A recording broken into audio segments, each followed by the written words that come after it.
And unfortunately for me, I was short in stature. So I was always disappointed where I'd be the last one cut when I went out for team sports, or the last one picked when my friends would pick sides in the park leagues and whatnot. And, I learned this concept that is one of the toughest pains to get through, and that is the concept of rejection. And I've always said there's three types of pain. There's physical pain, there's mental pain, and there's emotional pain. And the toughest of the three is emotional. Because physical you can train for, mental you can even train for, but emotional, boy, it just comes at you out of left field and knocks you for a loop. So for me, not wanting to be wanted or having people want me to be part of their team really hurt. And so I started running because, it's an individual sport and nobody can cut you from running. That's today's guest, Dave McGillivray. He was the first person to run across the United States in 1978. He finished 14th at the 1980 World Ironman Championships, and he's the current Boston Marathon race director. He's got some awesome stories, and you're listening to the Oxygen Addict Triathlon Podcast.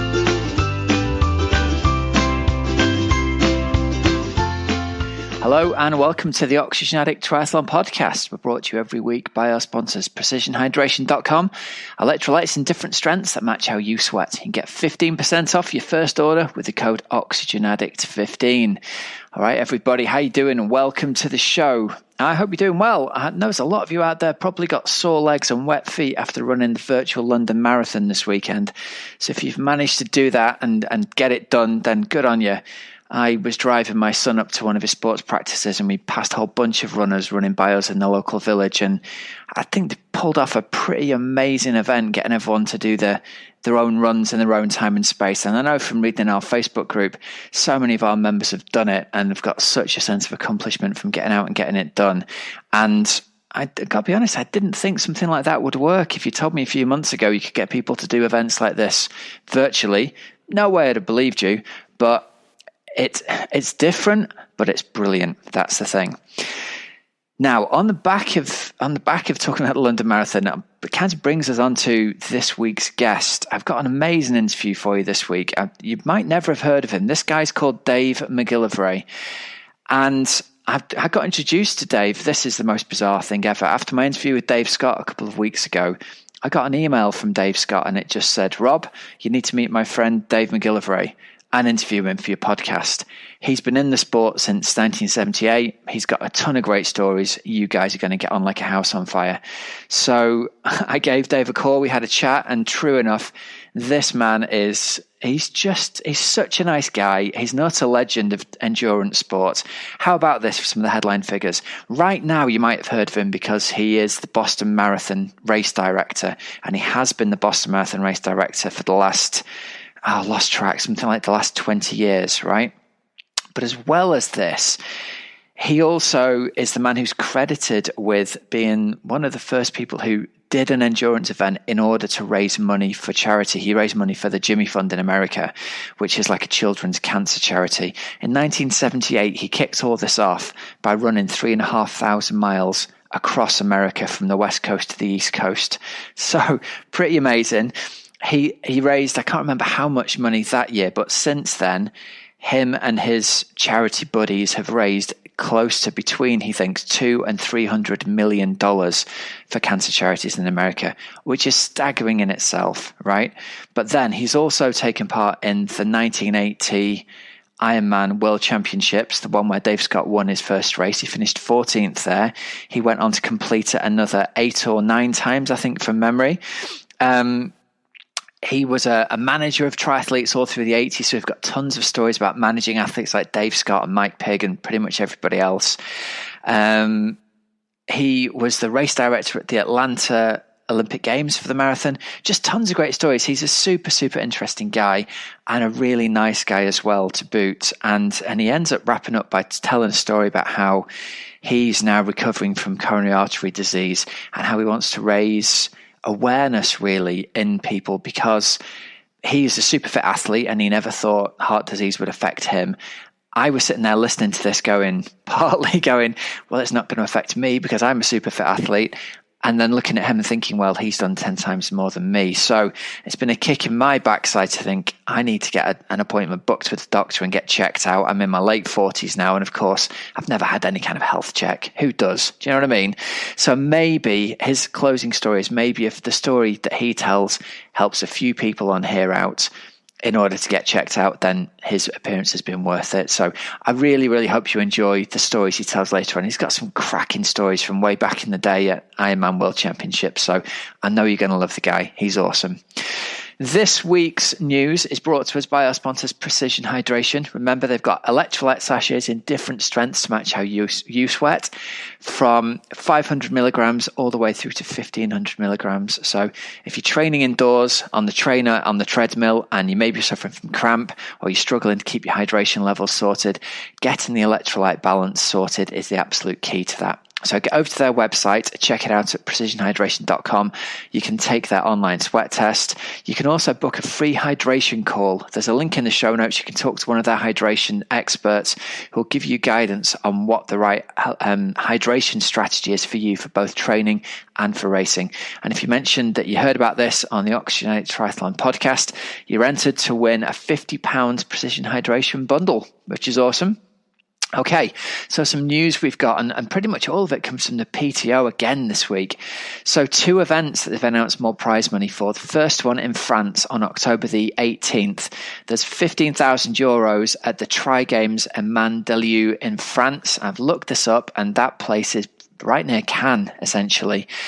And they've got some big names racing for it. It's a big end of season race down there. They've got Ali Brownlee's lined up to race, Rudy Weil, Tim Don, Andy Bockera, Rudy von Berg, Peter Heinrich, as well as Romain Guillaume and Arnaud Gillot. So they've got some amazing, great names racing. Over on the women's side, they've got Anne Haug, Emma Billam, Lucy Hall, French long-distance champion Jenny Collin, and Justine Mathieu as well. So they've got some cracking names lined up to race there. There's also been $15,000 announced for the Sun City Ultra Triathlon, which is in South Africa on November the 1st. So there's a whole bunch of South African athletes racing down there. The race list includes James Kanama, Henry Schoeman, Cal Buckingham, Matt Troutman, Anna Watkinson, Mariella Sawyer, Emma Pallant, Natalie Van Heerden. So again, a ton of big names racing down there, and they're really stepping up to give us some end of season racing to watch, and also to give the pros the chance to win some prize money. So cracking stuff from them. Yeah, guys, I tell you what, that's pretty much everything this week. I've not seen any race results I want to sit down and talk to you about. So we'll head on over to this week's interview of the week with Dave McGillivray. Okay, so Dave McGillivray, it's great to have you join us on the show. I'm very excited we've already had a chat, haven't we? So I'm very excited for the listeners to hear the details of the conversation we've already had. But I wanted to kick off by kind of introducing you a little bit. Sure. And I think to set the scene, there's no better way to introduce you to a triathlon audience than to say, I got an email from Dave Scott that said, Rob, meet Dave. Rob, you have to interview him for your show. And I thought, okay, well, if Dave Scott tells me I'm doing that, then that seems like a pretty good place to start from. Yeah, that's it doesn't get any higher than the top, like from someone like him. Well, listen, so a quick overview of you then. You are currently Boston Marathon race director, amongst many, many other things. You were a finisher in the 1980 Ironman World Championships, which was the first one that Dave won. You ran across the USA in 1978, 3,500 miles, and accredited with being one of the first people to kind of put together the idea of actually exercising and fundraising as a means to, exercise as a means to raise funds, which is pretty phenomenal in itself.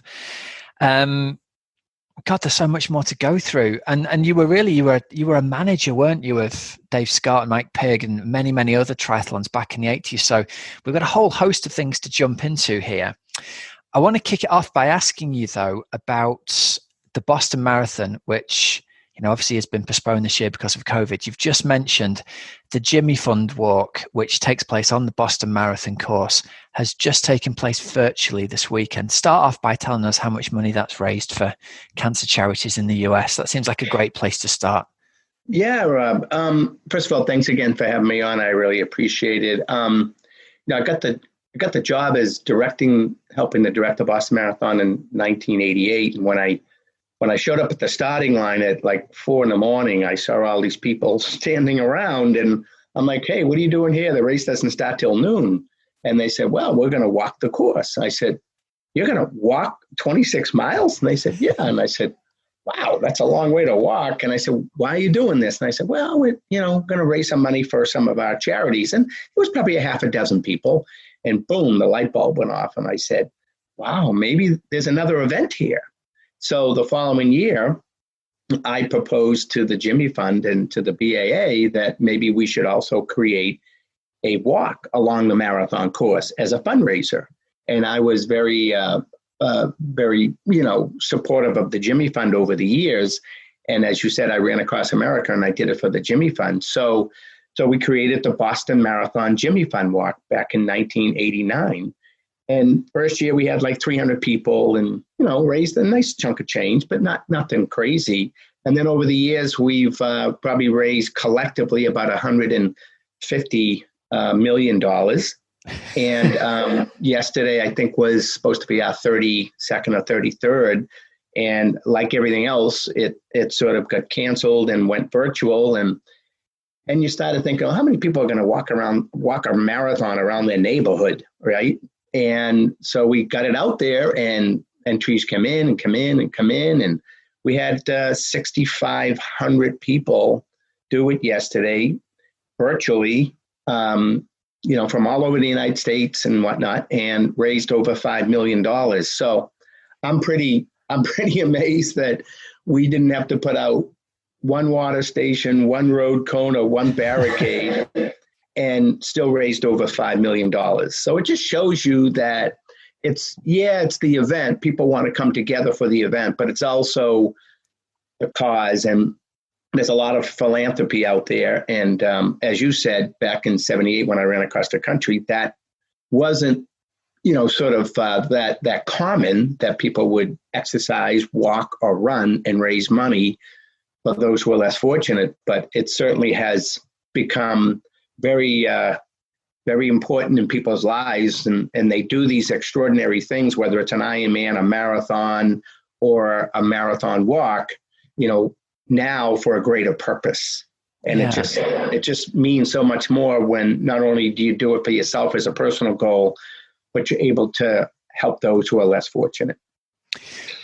Have you been surprised at how, we had the London Marathon take place yesterday over here in the UK. And again, virtually, I've seen literally hundreds of tweets personally, and I know there were multiple tens of thousands of people taking place virtually around the country. Has it been a surprise to you as a race organizer just how much, because my assumption, and I don't know whether it's right or not, but my assumption was when the event's cancelled, it's over. A virtual event's not going to happen. Has it surprised you how many people kind of went for it? Well, I'd like to say no, it didn't. And, I have this understanding about my industry better than anyone, but I'd be lying if I said that. I'm old school. I've been around for a long time, since dinosaurs roamed the earth. And, back in the 70s, 80s, it was all about competition and banging heads. And it wasn't, can I do it? It's how fast and who am I going to bury in the process, right? Yeah. It was very, very, very competitive. Not that it isn't now, but there's another whole layer to all of this. So the way my mind works is just like what you just said. If I can't physically do it in person, then doing it around my neighborhood by myself or just with another person or two just doesn't cut it. And I knew there were virtual events around prior to the pandemic, like with the New York Roadrunners had virtual events, and Run Disney had virtual events. And a lot of the reasons why those seemed to be successful, and at least in my mind, was because those races sold out at record pace and people still wanted to be involved at some level. And this is the only other way to be involved, the only other option. But I thought those were few and far between. Pandemic comes and I'm just thinking, okay, this thing is wiped out. And all of a sudden these virtuals start popping up all over the place. And I'm like, really? People are going to sign up for that? And then the phenomenon just began. And there were some, the one that was the most amazing to me, there was a run across the state of Tennessee. And as the days are clicking by, I'm looking at how many people are registering for it, and 19,000 people registered for this thing. I was like, really? There are 19,000 people who want to run across the state of Tennessee? And it just started opening my eyes, and I started thinking, well, you can't beat them, join them. You better jump into this thing, because you got to save your own business. And when you look at London, they opened registration for the virtual, and in less than a day, I hear that they got 45,000 people. And on the telecast yesterday, they said they had 450,000 people apply, and they could only take 45,000 because of, I don't know, so many T-shirts and medals, I guess, whatever the limiting factors were. But yeah, this is a new phenomenon. But you know something, Rob, I'm pleased with it. And I'll tell you why. Because I want participation in these events to be more than just about participation in these events. It's about, it's about personal, it's about a passion for the sport. It's about health and fitness. It's about feeling good about yourself. So you don't always need the event to make that happen. Now, I'm shooting myself in the foot as an event producer by saying that, but it's true. People are out there doing this, again, for themselves, for their health, for their fitness, and they're still able to get out there and raise money for all these different causes, and they are. And yesterday's Boston Marathon Jimmy Fund Walk and yesterday's London Marathon proved that out. Yeah, it's incredible, isn't it? Yeah. Take me back to 78. Take me back to what started it all for you with your run across America. So logistically, 3,500 miles. It took you something like 80 days, didn't it, to complete the whole thing? Yeah. So that's not a small amount of running right there, is it? No. But it's all based on the genesis of how you even had the guts to make a commitment like that. And for me, it all began when I was a young boy growing up in my hometown, and I wanted to be an athlete, a professional athlete, play second base for the Boston Red Sox, for example. Boston was then and still is now, a town that is very focused on sport, and all the professional sports here and all the colleges and everything else, the Boston Marathon. It's just sport is all around us. It's part of our DNA. And so I wanted to be part of that movement. And unfortunately for me, I was short in stature. So I was always disappointed where I'd be the last one cut when I went out for team sports, or the last one picked when my friends would pick sides in the park leagues and whatnot. And, I learned this concept that is one of the toughest pains to get through. And that is the concept of rejection. And I've always said there's three types of pain. There's physical pain, there's mental pain, and there's emotional pain. And the toughest of the three is emotional. Because physical you can train for, mental you can even train for, but emotional, boy, it just comes at you out of left field and knocks you for a loop. So for me, not wanting to be wanted or having people want me to be part of their team really hurt. And so I started running because, it's an individual sport and nobody can cut you from running. So I started doing crazy things, challenging myself. I started running my age on my birthday when I was 12, and I've been doing that for the last 4 years, running my age in miles on my birthday. When I was 17, I heard about the Boston Marathon, so I kind of jumped into that one, and I started running the Boston Marathon as a senior in high school. And then a friend of mine had biked across America from Medford, Mass to Medford, Oregon. He went east to west, and I thought if he can bike across, I can run across. Well, that's kind of a stretch. Biking and running are a little different, but I just said, I'm going to make that goal. I'm going to make that commitment. I'm going to work really hard. I'm going to go do it. And that's when I was working in the John Hancock Tower in Boston at the time. And I looked out the window as I was planning this thing, and I saw Fenway Park and a sign out in right field that said, help make a dream come true, support the Jimmy Fund.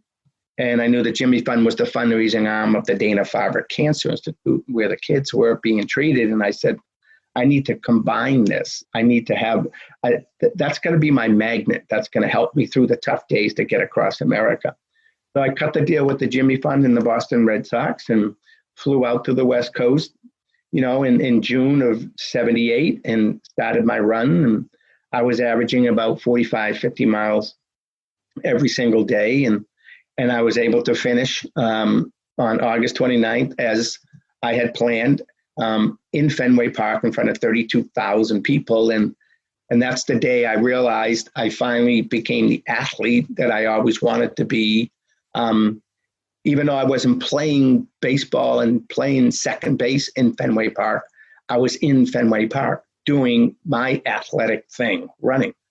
And then my career from that point forward just took off in terms of just setting these, challenging endurance goals, especially for the next 10 years. The next thing I did was run up the East Coast of America with a wheelchair athlete by the name of Bob Hall. And then I was doing 24-hour swims and pools and 24-hour bike rides and 24-hour runs. And I mean, it goes on and on and on. And every single one of them I sort of tied together with a nonprofit or with a charity. And as a result, with all the events that I've managed and all the things I've personally done, we've raised between $200 and $300 million for all these different nonprofits. And that's the thing.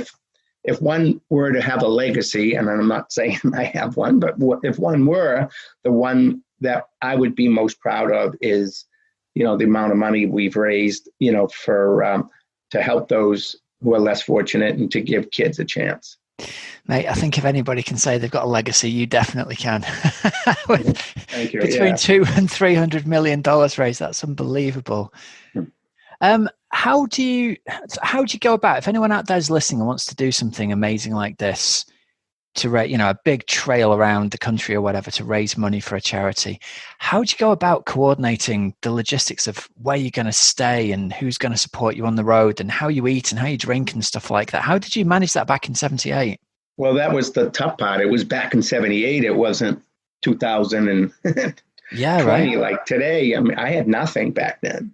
I mean, there was no cell phones. There was no technology, no GPS.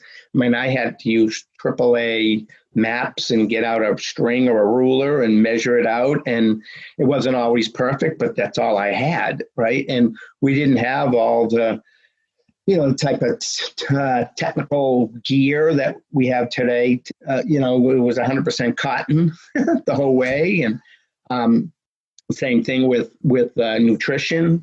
There wasn't much available at the time. So it was definitely hardcore, hard school way of going through this. But that's, I look back and I say, I did it the hard way, and I'm proud of that. Right. But it was just more a matter of, I've always had this motto in my life that you have to earn the right to do things. And for me, I said, if I'm going to make the commitment to do this, I need to earn the right. So, I focused on all the training and I did all the logistics of it. And I wrote to every state police department along the way and just made people aware that I was doing this. And then about 3 months before I was going to do it, I put a backpack on my back and I ran 400 miles in 10 days across Massachusetts and into New York.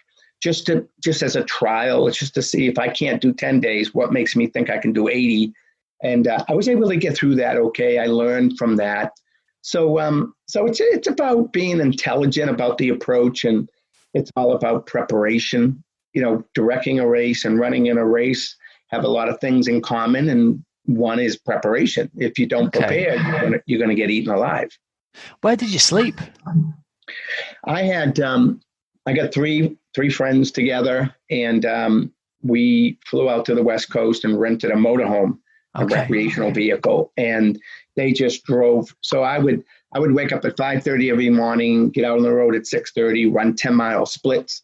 So I'd run 10, take a break, run 10, take a break, run 10, take a break. So I'd, get to 50 miles and I'd be done, get in the motorhome. We'd go find some place to pull it over, and they'd cook dinner, eat dinner, sleep in the motorhome, wake up the next day, start where I left off, and just keep doing that for 3 solid months without a day off. That's amazing. I love it. And so then there's no real excuses to not enter an Ironman when they get invented, when you're already swimming and running and biking crazy distances. So take us back then to how you first heard about the Ironman in 1980. It wasn't even in Kona back then, was it? No, I mean, it's very similar to Dave Scott's. I was listening to his podcast. You had him on, and, all of us back then, we kind of found out about it through the 1979 May issue of Sports Illustrated, when Barry McDermott did this big article on Tom Warren winning the year before. And as you know, it was held in Oahu, and by Diamond Head and Waikiki Beach and Pearl Harbor. And, the first year, John Collins and his wife and all of them put it all together and had, a dozen people. Second year, about the same. And then the third year, there was 108 of us. Wow. And I had read about it, and I said, right up my alley. And, but I had 2 problems. One is I didn't know how to swim, and I didn't own a bike. And I said, I better do something about that if I'm going to go all the way to Hawaii and do this thing. And no, there were no triathlons around. No one had ever heard about it. When I told people I was going to do it, they said, what is that? Those kinds of things. But again, I trained as much as I could. The problem with it was that it was in January. So I was training around here in New England in the cold winter. And, you can only get so many miles in on the bike when it's 10 degrees out, right? But I did what I could do. And so we get over to Hawaii, and we went to, it was sponsored by the Nautilus Fitness Center. And we went to the fitness center for our pre-race briefing. And I remember Valerie Silk and Hank Grudman were there. They were husband and wife, and they owned the event together. And Hank turns to all of us and says, okay, I hope everyone brought their own support crew. I said, huh? No one told me I needed a support crew. They go, well, there's no aid stations out there. There's no directional signs. There's no mile markers. There's nothing. And I said, nothing? Well, how? And they said, well, you better get some support. I said, well, how am I going to do that? And he threw the phone book at me. He said, make some calls. I said, you got to be kidding. So I started calling people in the phone book that lived in Oahu. And I found this guy who was a Navy SEAL. And he said he would crew for me. I went, oh, thank goodness. So he and his little daughter picked me up at my hotel room that morning. It was a little Honda Civic. I take my bike and I threw it on his roof, opened up the window, and I held the bike to the top of the roof while he drove me to the start. I mean, crazy things like that happened in that year's race. And again, I didn't really know what I was doing. No one did, to be quite honest with you. David had his wife, God bless them, Vern and Dottie, his mother and his father, Vern and Dottie, and they were following him in this little white rental car. And I went over with another friend. His name is Hal from New England, and this guy epitomizes the Ironman. I mean, he was bench pressing 500 pounds. He looked like the incredible Hulk. He'd eat everything. And so anyways, what they did was they weighed us in at the start on bathroom scales. And they said, if you had lost more than 10% of your body weight during the course of the event, they were going to yank you from the event. I'm like, whoa, okay. And so they weighed us in when we went on the swim, and then they weighed us when we get off the bike, and they weighed us twice on the run. I mean, can you imagine running a marathon and have to get in line to wait to get on a scale? I mean, that's what we were doing. But it was funny. My friend Hal, we were biking along, and the Navy SEAL that was helping me got lost in this car. So I had no support out there. So I had to pull over the side of the road because I was out of water, out of everything, and I couldn't continue. And all of a sudden my friend Hal goes by with his wife in a car following him. And I'm like, hey, wait for me. Hey, what about me? He's eating cake and cookies and ice cream and fiddle faddle. And, he get on the scale. That son of a gun gained weight in the competition. I'm over here on the side of the road dying. So I finally got my support crew back, and, we got to the end of the event, and, I finished 14th overall out of 108, which wasn't too bad considering I had no clue what I was doing. ABC Wide World of Sports covered it. Diana Nyat, the endurance swimmer, was the talent, and so it was quite an experience. And I said, this was awesome, and I wanted to bring the concept back to New England. So when I got home, I said, I'm going to create a triathlon here in New England. And I did in my hometown. That was called the Bay State Triathlon. And it became one of the most prestigious triathlons in the country in the first few years. David came and won, and, Molina and the Puntos twins and Smyers and Mike Pig and all those folks and stuff. And then I decided to put on an Ironman distance race myself called the Cape Cod Endurance, full Ironman distance. And that was the second Ironman distance triathlon that I was ever aware of, ever, anywhere. It was Hawaii, and then it was the Cape Cod Endurance, and it became the national championship and the whole bit. And so I just started building my business based on triathlon, created the New England Triathlon Series, first series in the country. And so I have some deep roots into the beginning of the sport back in the early 80s. And then how did you get involved with sort of the management aspect, if that's the right term, with Dave and Mike Pig and people like that? Yeah. Well, I was so into it, right? I was a member of the board of directors of what was then called TriFed, now USA Triathlon. I went to Avignon, France in I think it was 1989, was it? Something like that, where, where the first Congress was created and the first ITU Triathlon World Championship was happening. And then when we came back to the United States, I said, I want to direct the World Championship someday. And so the United States submitted a bid.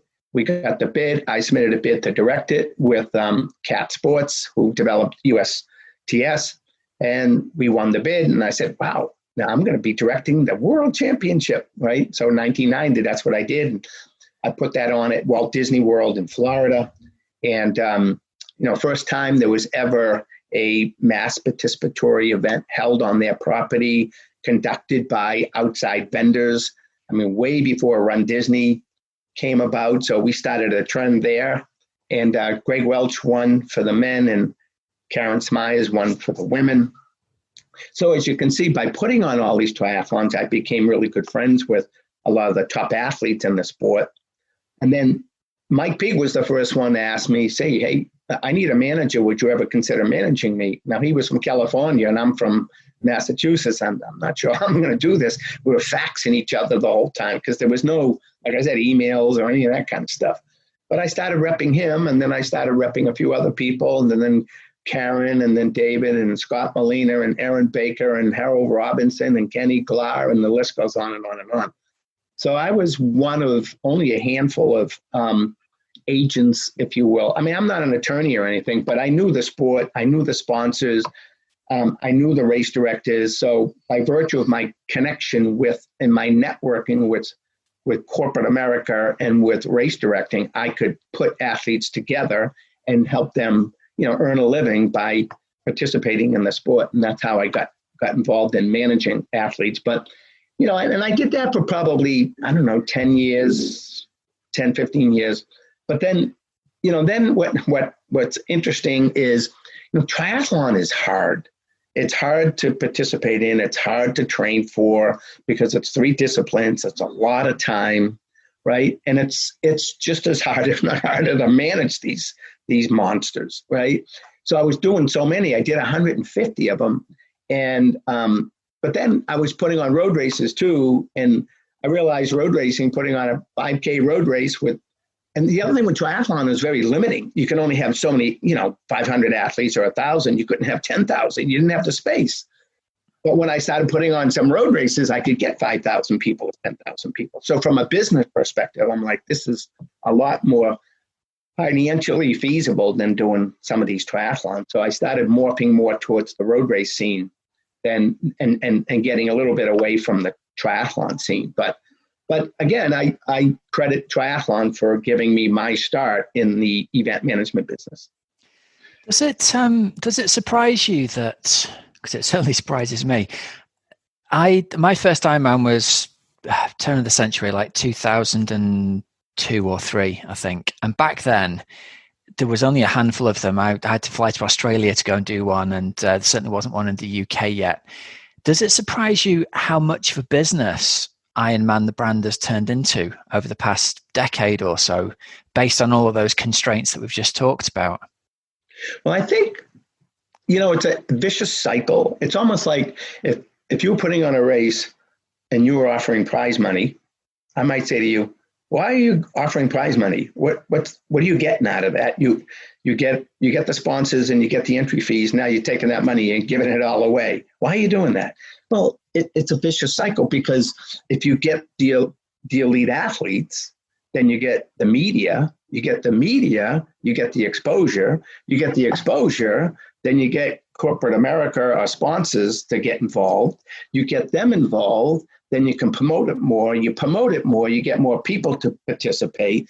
So you have to have good reasons for doing things with your event. Everyone has a different take on it. Like Boston, New York City Marathon, Chicago, we give away a lot of money and prize money. But then you've got races like Marine Corps Marathon and Disney Marathon, and they may not give away any, but they have different objectives and different reasons why people do their events. So you have to truly get down to, the reasons why you're doing what you're doing and what those objectives are. But, I think triathlon was just like, I use the word sexy. In other words, it was cutting edge. It was very different. It was like the wow factor. It's like, wow, look what they're doing, and it's just very different than road racing. I mean, road racing, bing, bing, you're done. They run by you and it's over. Triathlon, just all the lineup for the swim, the jumping in the water, the splashing around, the coming out of the water, the transition, the booming out on the bike and the fastness of the bike and all of that. And you come back into T2 and you jump off and you throw your helmets and off you go on the run. And, the guy who come out of the water first isn't necessarily the guy off the bike first. And it just, the order of first, second, third, fourth changes up so much. In a road race, it's almost like gunfire. So-and-so takes the lead and the race is over, so it had such an appeal. And I think that's why there was such an interest and such attention to it. But it like I said, there is limiting factor for me. The reason why I don't do a lot of triathlons right now is, you got to put in, if you want to do well, you got to put in 3 hours plus a day of training. When I was training for Ironman and all that stuff, and I was really serious about it, I was doing 6, 7, 8 hours a day. Not only training, but you have to maintenance, all the maintenance portion of that takes time too, whether it's massage or whether it's stretching or whether it's doing other ancillary work with weights or core work or whatever it might be. And that's a huge, huge commitment. And if you weren't making money doing it, it's like, I got to go get a real job, guys. So it's interesting, that delicate balance between there's so much interest, but at the same time, there are some limiting factors. Okay. Where do you see the industry going as a whole over the next 2 years? You must have a unique insight into the whole race organization thing. Where do you see triathlon and Ironman headed in over the next decade or so? Well, back when I started my business, people would ask me, what do you do for a living? And I said, well, I'm a race director. They go, you're a what? I said, a race director. And they're like, what the heck do you do? Chalk mark in the road, you'll go? I said, well, yeah. And now when people ask me, what do I do for a living? I say, I help raise the level of self-esteem and self-confidence of tens of thousands of people in America. And that's when I was talking earlier about the 70s and 80s and the competitive side of things. Not that it's not competitive now, but it's competitive in a different way. Back then, it was more just, how fast and how hard can I go? And now it's more about participation. The walls of intimidation have crumbled. And the fact that philanthropy has entered the space has given people a greater purpose to enter and participate. And then, they're hooked. Whereas in the past, they never would have even come close to doing this. Like, oh, I can't do that, right? And now that's all changed. And again, for most people, it's a matter of setting a goal, earning the right, towing the line, answering the gun, running the course, crossing the finish line, getting a medal, and then magic happens, right? People go home feeling good about themselves. And there's nothing more powerful in this world than to feel good about yourself, because that's the very foundation by which we accomplish everything else in our lives. And that's why I honestly feel that we're just at the tip of the iceberg with this. I mean, it's growth, and more growth. So yeah, I see triathlon, I see running, I see walking, I see all these kinds of endurance sports continue to grow and grow. There's a big market out there. We're only one small little sliver percentage of the greater whole. And I think more and more people are doing it. Right now, obviously, we're faced with the hardship of this pandemic, and it has virtually, no pun intended, knocked us to our knees. There are no events out there for the most part for the masses, and they're probably not coming back now for a little bit of time. So now it really has to be about the core reason why you're doing this stuff, and to be able to continue to get out there on a daily basis and continue to train and continue to exercise, and with no, like I said, magnet, no event necessarily to go to sort of get a sense for how am I doing. I want to be competitive against others, not just myself, and, to get rewarded, whether it's a medal or a shirt, the swag, and all that's kind of, on hold a little bit right now. So fingers crossed that this thing goes past us fairly quickly and we can get back into in-person events. It does seem like, from my experience with the athletes we work with, almost all of them get a massive sense of achievement on a day-to-day basis from getting the training done. I'm going to do this. Here's a roadmap to where I want to get to. But a necessary part of that roadmap is having a place to get to in the future. And so many people felt lost when, this event got cancelled. And I tried so hard with a lot of the guys and girls I work with to say, even though that event isn't there anymore, we still get the satisfaction, reflect on this, we still get the satisfaction from getting the work done day in and day out.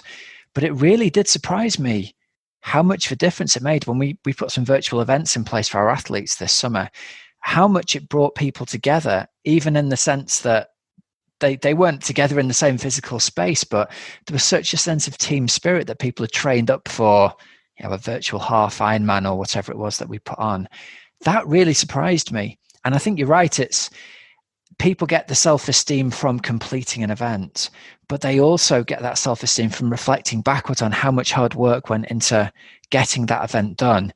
And I don't think any of us could have foreseen how effective that would be on athletes who are not necessarily at the pointy end of races and are not necessarily even that interested in being at the pointy end of races. What they're interested in is competing almost against a version of themselves that's choosing not to get the work done on a given day. Yeah. Well, I think with every door that closes, there's another door that opens, right? And even though this is tragic, what we're all experiencing around the world, if you want to put it in its vernacular, there are silver linings to it. And I think it's about attitude going in. It's, like I said, it's almost like that whole, book on death and dying. And I went through this one, and I can explain when I had this heart illness. And the first reaction we typically have as humans is denial, that this really isn't happening. Right. Yeah. And then you come to a place of like anger, like you're mad that this is happening. You're mad at everyone. Doesn't have to be any reasonableness to it. You're just angry. Right. And then there's this whole concept of like bargaining or negotiating. And it's like, well, maybe I get a second opinion, or maybe there's something else over here. Or you're just trying to navigate your way through it.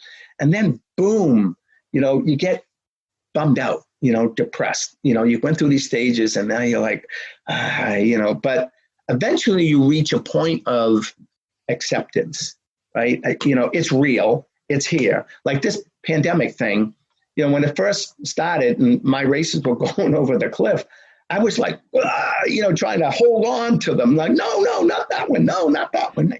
Now they're all over the cliff. I can't save any of them, right? And so I have no choice but to sort of step back and go, okay, it is what it is. I have to accept it, but how can I make the best of it? Maybe I need to quote unquote pivot. Maybe I need to do other things that I couldn't do when I was so busy, but I can do now. And maybe this is just, what I was doing is now on hold as I knew it to be back then. And I got to make the most of now what opportunities may be presented and do that now until this comes back. So it's all turning negatives into a positive. It's just, and again, I tell people all the time, listen, especially those in our industry, you're the lucky ones, right? Because there are so many other individuals who totally lost their job or who can't do their sport, whether it's hockey or football or whatever it might be, Little League.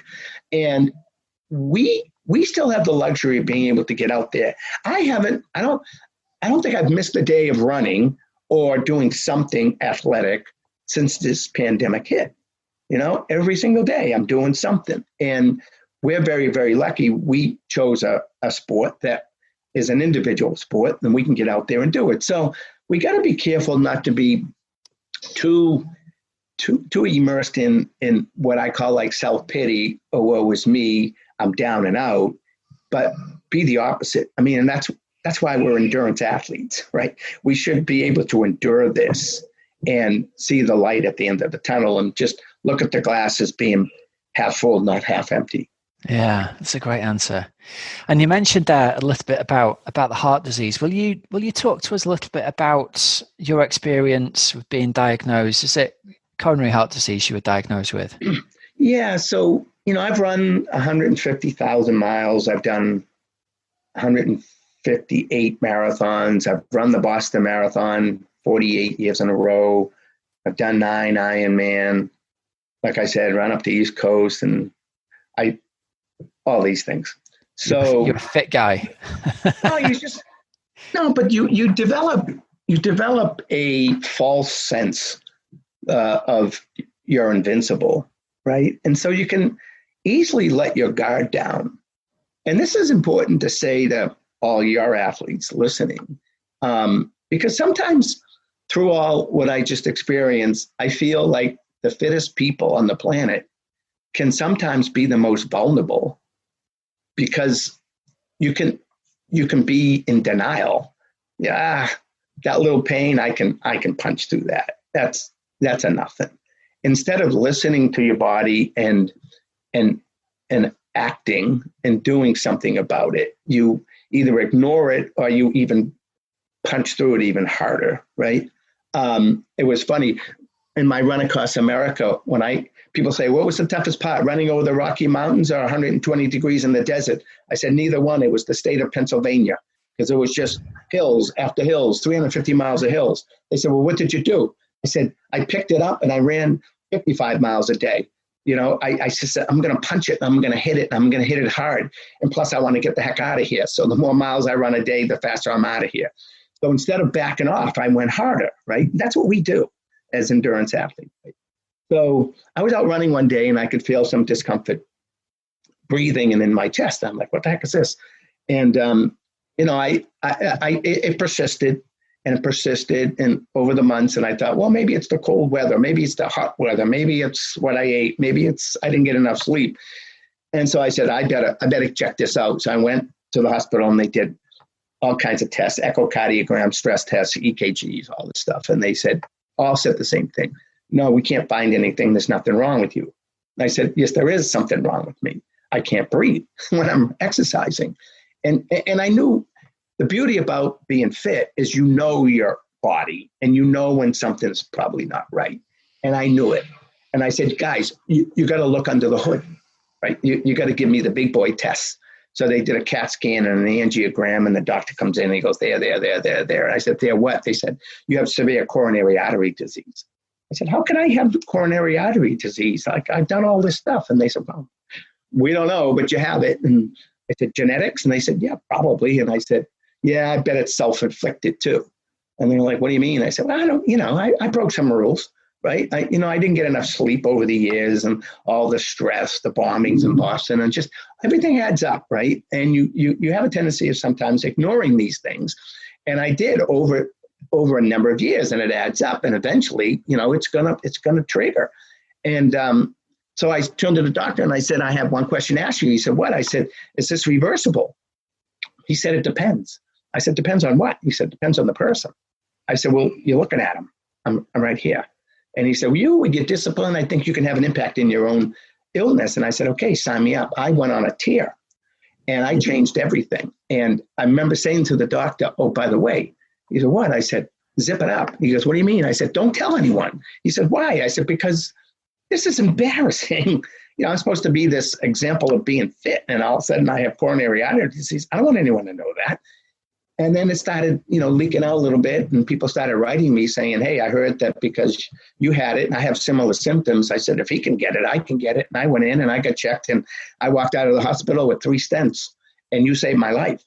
I said, well, I didn't save your life, you saved your own, but I get it. And I started realizing, don't be so selfish and hold this in. I mean, it happened. So just let people know that it happened, and maybe, that can help them save their own life. I went on this whole tear and changed everything up, and I wrote to the Ironman and I said, I've done it 8 times, as you know, and I'd like to do it one more time. And I'd like to use the Ironman in 2014 as my magnet to come back and really, get healthy again. I'm fit, but I want to be healthy. So they said, okay, but you have to get a note from your doctor. I said, a note from my doctor? I've never been asked for a note from my doctor in my life. And so I had to get a note from my doctor, and the doctor said, well, I'm not going to give you a note until we do another angiogram. I said, all right. So we did another angiogram, and I had reversed my own severe coronary artery disease by over 40% by all the changes I made. And he gave me the letter, and I gave it to Ironman, and I went back to Hawaii in 2014 and did the Ironman for the first time in 25 years. And I thought, okay, I'm getting better and better and better. And so 2015, 2016, I started doing all kinds of triathlons again, and I was getting really fit again and felt really healthy and the whole bit. And then I get asked to do this thing called the World Marathon Challenge, which is running 7 marathons in 7 days on 7 continents. And I said, yeah, I want to do that. So I went right back to training. I had just turned 60, and I'm saying, 60, just turned 63. And so I want to do it. So I was doing 120 miles a week and getting back into really, really good shape. Did the World Marathon Challenge, got back in March, and it was like, I could feel this thing again. I'm like, what the heck, did this thing come back?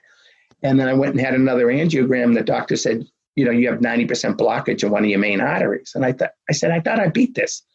He said, well, you fix some of it, but genetics being what they are, you can't run away from your genetics. So now what's my options? He said, well, one, you can do nothing and live a sedentary life. I said, cross that off. He said, well, we can stent it. He said, but it's near your heart and it might be a little risky. I said, I'm not taking a risk with my heart. Cross that off. He said, oh, we can do open heart surgery. I said, no, you're not cutting me. Cross that off. He said, well, you've run out of options. I'm like, okay. Well, and then I realized at the time, my 47th Boston Marathon was only 6 months away. So I turned to the heart surgeon. I said, this little race, jogathon in Boston, in April, and I've shuffled through it once or twice. What do you think? And he gave me the best possible answer. He didn't say, no, I don't think you should do it. And he didn't say, yeah, I think you can. He said, I'd be extremely disappointed if you couldn't do it. Well, and that gave me what I think we all need, Rob. And that is that word, that concept of hope. It gave me hope that, yeah, I think I can get through this. It's a delicate balance between having open heart triple bypass surgery and recovering, but also training for a marathon at the same time. How the heck do you do that? Not a lot of books out on how to do that, but I said, I'm up for it. Go ahead. So I had open heart triple bypass surgery in October, and the Boston Marathon was in April, and I was able to balance them and went and ran my 47th Boston Marathon 6 months later. So the whole concept, the takeaway is just because you're fit doesn't mean you're healthy. And what I'm trying to say to everyone, especially athletes in my position, that is the concept of awareness. In Massachusetts, we have a campaign that says, if you see something, say something. Well, my campaign now is, if you feel something, say something, advocate for yourself. There's nobody more important in the world than you. You have to take care of yourself, because then you don't burden anyone else to have to take care of you because you didn't. And you put yourself in a position where you're able to help someone else. So it's all about awareness, and that's sort of the new campaign. I love that, man. That's so great. And I can completely understand. I was putting myself in your position as you were talking about this and thinking, well, I would feel the same way as you if I was diagnosed with heart disease. There's almost a weight on your shoulders as someone who's been fit and healthy your entire life. And I was thinking, what would I do? Would I tell my friends? Would I try and keep it secret? And I think I probably would want to keep it secret as well. I think it's a really important thing that you're doing by talking about it and raising awareness, because certainly me and my friends don't talk about it. We never say to each other, hey, have you been checked out at the doctor recently? So I think that's it's a very interesting concept. And I thank you very much for sharing your experience with us, because I think there'll be more than one person's helped by this podcast today, mate. I think, my athleticism and fitness both saved my life, but it also could have been my demise too. So it isn't just about fitness. It is all about awareness. So right now for me, I'm great, and I'm very, very lucky. I think what also helped save me over my career was triathlon. And I'll tell you why, is because I was just running. And, like I said, back in those days, we were running 120, 130 miles a week, thinking more was better versus more is less and all that. And then triathlon entered my world, and I started running a little less because I didn't have as much time just to focus on one discipline. I had to focus on 3. And I think it just spread it all out. And it just, I have no debilitating injuries, no artificial knees or hips or anything like that. Unfortunately, my coronary system, but that was genetics. I didn't have a lot to do with that, right? So I that's why I continue to love the sport, and I enjoy seeing people doing their very first triathlon and what they walk away with, and again that feeling of self-esteem and self-confidence. So, and how are you feeling now after your operation? How are you feeling? It must be a couple of years past that now. Do you feel like you're back to? It's weird. And even this, I'm no Dave Scott, but there's a lot of similarities in our lives. We're the same age. We have a son by the name of Ryan. We have a lot of different things, similar things in common. And one thing, he was saying is that when he was going through some stuff, he actually punished himself. And when I learned I had coronary artery disease, I was so upset myself that I punished myself by saying, okay, I know I don't have to get rid of this and I don't have to get rid of that, but I'm going to, because I put myself in this position and I'm going to pay the price, right? I'm going to make myself realize that, you will never, ever do this again. And so over the last, it's basically almost 2 years now, I've been gradually getting myself back into shape, but I cut out so much stuff that then all of a sudden I was getting weak. I'm like, why am I getting so weak? And then I went and had some blood work done, and they said, you have, iron deficiency anemia now. I'm like, what am I doing to myself, right? It's like you fix this, but you create 10 more problems. And I'm like, I got to reintroduce some things back into my diet that I cut out because I said I'm never going to have that, red meat and just all kinds of stuff, right? And so I started reintroducing certain things. And again, it's all about balance. It's all about anything and everything in moderation. You can do a lot of good things to an extreme and run into trouble, right? So it's a matter of, again, moderation. So and so all of a sudden I changed things up, and like 3 weeks later, bang, I was right back again. So right now I'm doing pretty well. I mean, I am 66 and I have a lot of miles on this engine, so I don't expect, personal best to come about any day soon. But the fact that I'm out there every single day is sort of all I can ask for. I love it. Well, do you know what, Dave? That seems like a pretty good place to leave it. Thank you. Thank you very much for your time. It's been really interesting hearing your stories, and thanks for leaving us with a public health warning at the end for all of us to go and get our tickers checked out. Yeah. So just so everyone, just my last motto is, two of them. One is, people say to me all the time, you run your age on your birthday. What are you going to do when you turn 90? And I said, well, I don't know. First of all, I want to be breathing, and then get out of bed, and then I'll figure it out. But my motto is, it's my game, so it's my rules, and that's the same with everyone. You have the right to change the rules, right? Set it up for success, not failure. Don't overdo it and drive yourself crazy with some of these things. But always be challenged, but set realistic goals, and then given everything that's going on, and same thing with my heart illness, I've always felt that, and especially with Boston in 2013 with the bombings, and as I walked away from all that, I said, something, the comeback's always stronger than the setback. So that's what's going to be the case with this whole pandemic, and with all of us going through this period of time. The comeback's going to be much stronger. We're going to all be stronger as a result of this experience. Yeah, man. That's beautiful. All right, Dave, thank you so much for your time. Okay, my man. You take care. You too. Okay, guys, I hope you enjoyed that. I think Dave's a really, really nice guy, most importantly, and he's got a massive heart, and applying the thing that he loves, doing endurance work, to raising money for people less fortunate themselves, and raising awareness for people about the heart disease thing as well, I think is pretty amazing. So hope you've enjoyed that. Drop us a note on Twitter if you have. We're at OA Tri Podcast there. Over on Instagram, we are OA Triathlon Podcast. Okay, so Coach's Couch this week. I just want to say a great big well done to any of you who've got out there and have got the London Marathon or virtual marathon completed this weekend. I think it's really, really hard to stay motivated when there's no real events on. It's hard to stay motivated for virtual events, but so many of you have done it. So many of tags have come through on Twitter and Facebook for people who've done virtual London marathons this weekend, and I've really, really enjoyed it. And you're really keeping your enthusiasm up at a time when it'd be easy to kind of bury your head down in the sand. Now, my advice to you at this point is take a little bit of a break. Treat it, even though a lot of us haven't had a lot of racing this season, treat this section now as an end of season break. If you've done the marathon, you're going to need at least a week and probably 2 just to chill. Doesn't mean you have to do nothing, but don't focus and think about training and racing and all of that stuff all the time. Take your foot off the gas, watch a little bit of extra TV, do a bit of extra stretching, do a bit of extra yoga.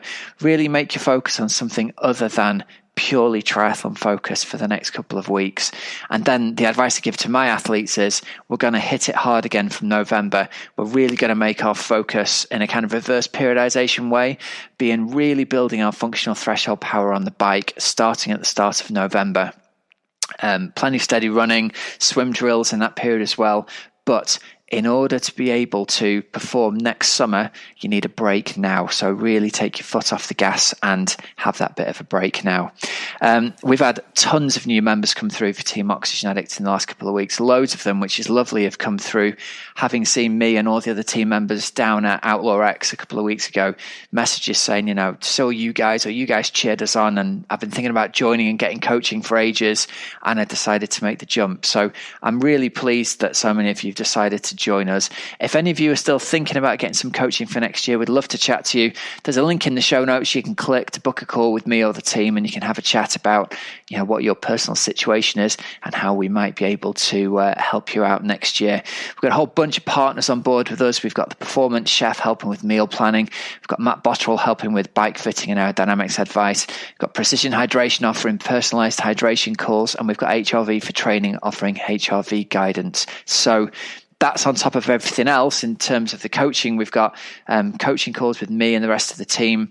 We've got your personalized training plan, obviously, and the HRV guidance then gives you ways that you can change that on an individual level on a day-by-day basis so that you're only training hard on the days your body is ready to accept it. So I think we've got pretty much the most comprehensive triathlon coaching program for busy age groupers out there, and I'd love to talk to you about it. If you're interested, just click that link in the show notes. The other thing you can do is you can join us on Swift, Tuesdays at 7:15 p.m. UK time, the Oxygen Addict Triathlon Podcast Power Hour. Workouts guaranteed to raise your FTP and give you a faster, more powerful bike leg this coming season. So come and train with me and the rest of the gang. Everyone stays together on Zwift. We're all joined together with like a little invisible electronic elastic band. And no matter how slow you go or how fast you go, you're staying in the group as long as you keep pedaling. So come and give it a go. Tuesdays at 7:15 p.m. UK time. Totally free. Okay, guys, here's some discount deals for you to end the show. Precision Hydration. You can use the code OxygenAddict15 for 15% off your first electrolyte order. And remember, you can book a personalized electrolyte expert call with them by clicking the link in the show notes. And over at teamoxygenaddict.com, you can find out about triathlon coaching. Remember, there's links in the show notes for all these sponsors, so you don't have to remember them. And until next week, have a great, safe training and racing week. I'm Coach Rob Wilby, and you've been listening to the Oxygen Addict Triathlon Podcast. See ya.